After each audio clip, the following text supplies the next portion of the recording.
कि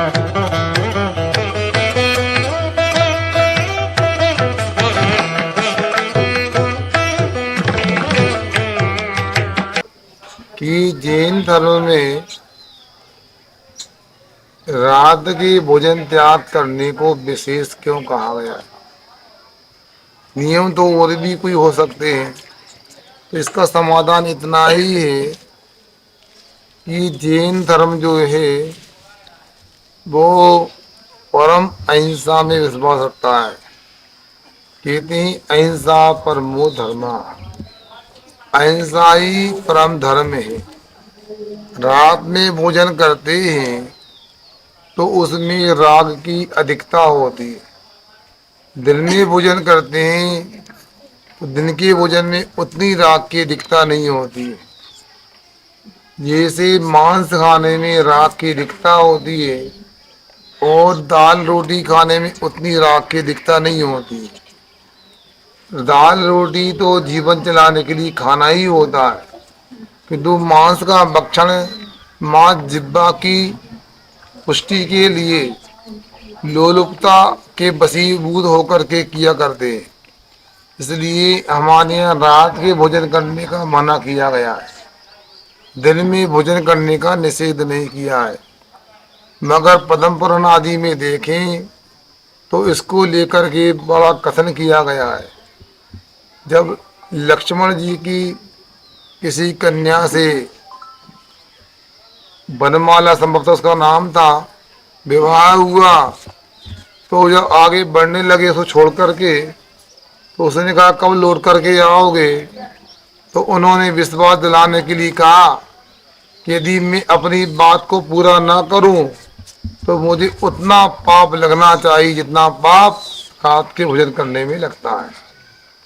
दूसरा यह क्रिया कोशों में लिखा है, रात में भोजन करते हैं उनको भोजन के साथ में अनेक तरह जीवों के घात करने के साथ स्वास्थ्य से भी हाथ धोना पड़ता है। यदि मकड़ी खाने में आ जाती है तो कुष्ठ रोग हो जाता है। यदि मक्खी खाने में आ जाती तो उल्टियां होने लगती हैं। भोजन करोगे रोज पूरा भोजन बाहर निकल जाएगा। और यदि मान लो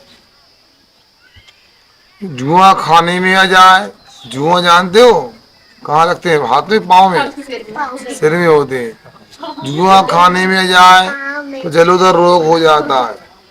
यदि बाल खाने में जाए तो स्वर यंत्र नष्ट हो जाता, खराब हो जाता है और आवाज निकलना बंद हो जाती है। इसलिए दिन में सूर्य प्रकाश में भोजन करना चाहिए। और अनेक जहरीले जीव होते हैं, छिपकली आदि, इनके कारण मरण भी हो सकता है।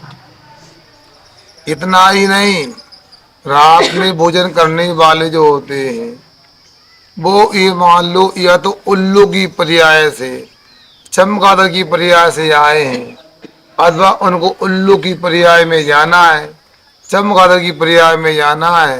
इसलिए समझदार लोग कभी भी रात में भोजन में प्रवृत्ति नहीं करते। एक घटना में सुनाता हूँ आपको, ध्यान से सुनना। एक रेलगाड़ी में कोई छोटा सा जैन बच्चा यात्रा कर रहा था और बच्चा अच्छा था, तो एक सरदार जी की उससे पहचान हो गई। सरदार जी को बड़ा अच्छा लगा बच्चा।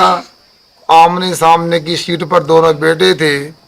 रात के 9 बज रहे थे। सरदार जी ने अपना डब्बा निकाला और भोजन करना प्रारंभ करने वाले थे। उसने कहा, इधर आओ जैन साहब, आप भी साथ में भोजन कर लो। वो छोटा सा बच्चा बोलता है, सरदार जी हम जैन हैं, महावीर भगवान को मानते हैं। महावीर भगवान ने कहा है कि रात में भोजन नहीं करना चाहिए, क्योंकि एक जगह हमने सुना था दिन में भोजन छान के पानी, रोज जिनालय जाएगा, महावीर के सभी से भोजन नहीं कहलाएगा। इसलिए हम रात में नहीं खाते। सरदार जी बोलते हैं, अरे भाई महावीर स्वामी की बहुत पहले हुए, उनके समय में लाइट नहीं थी, इसलिए रात में खाने को मना किया। अब तो अपने यहाँ देखो कितनी अच्छी लाइट हो गई, दूध की तरह एलईडी की लाइट आती है। अब रात में खाने में कोई बाधा नहीं है, खा सकते हो। तो बच्चा पूरी बात सुनता है, फिर बोलता है, हाँ सरदार जी आपने ठीक कहा कि महावीर स्वामी के लाइट नहीं थी इसलिए रात में खाने को मना की, तब खा सकते हैं। मगर मैं कहता हूँ आपके गुरु कौन है? उनका गुरु गोविंद साहब हैं। तो गुरु गोविंद साहब के समय में नाई नहीं थे और बाल कटाने काटने की दुकान नहीं थी, इसलिए बाल बढ़ाना जरूरी था। अब नाई की दुकान हो गई है, नाई हो गए, जी आप दाढ़ी और सिर के बाल कटा लो, मैं रात में खा लूंगा। तो सरदार जी को समझ में आ गया, उन्होंने क्षमा याचना की। इसलिए रात में खाना कहीं से भी उचित नहीं होता है।